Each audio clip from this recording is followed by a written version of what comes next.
రైతు సోదరులకు మరియు వ్యవసాయ ప్రేమికులకు నమస్తే. మీరు చూస్తున్నారు అమృత అగ్రి టీవీ. నేను మీ అలేక.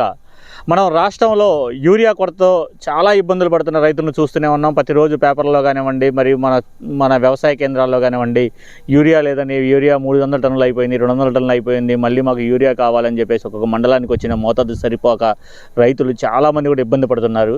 ఈ సంవత్సరం యూరియా షార్టేజ్ వస్తున్న విషయం మన గవర్నమెంట్ ముందుగానే దీన్ని పసిగట్టి దానికి ప్రత్యామ్నాయంగానే మనకి నానో యూరియా అనే దాన్ని ఇంట్రడ్యూస్ చేసింది.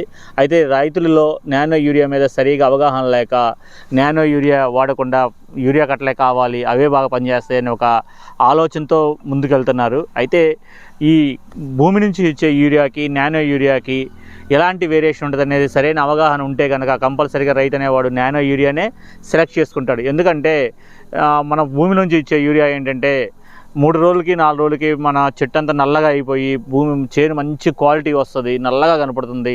కాబట్టి బాగా పనిచేసిందనే ఆలోచనతో ఉంటాం కాబట్టి మనం ఆ యూరియానే లైక్ చేస్తున్నాం. కానీ కిరణజన్య సమయక్రియ ద్వారా ఆ పైన మొక్క నుంచి కనుక మనం యూరియా ఇస్తున్నప్పుడు అది ఆకు ద్వారా భూమిలోకి వెళ్ళి చెట్టు మొత్తాన్ని కూడా బలోపేతం చేసి ఎక్కువ రోజులు పనిచేయడానికి ఈ నానో యూరియా అనేది ఉపయోగపడుతుంది.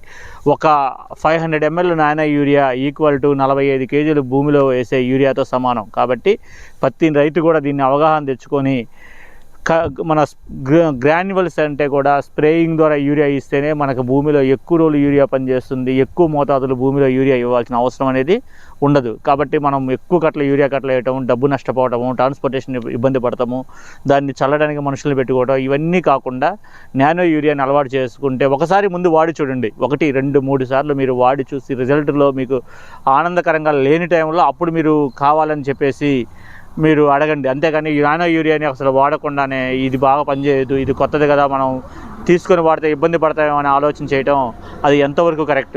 కాబట్టి ప్రతి రైతు కూడా నానో యూరియా మరియు నానో డిఏపిని వాడుకోవటం వల్ల ఈ ఫర్టిలైజర్ సమస్యని మరియు పెట్టుబడిని రెండింటిని అధిగమించవచ్చు. కాబట్టి ప్రతి రైతు కూడా ఈ అవకాశాన్ని వినియోగించుకోవాల్సిందిగా కోరుచున్నాం.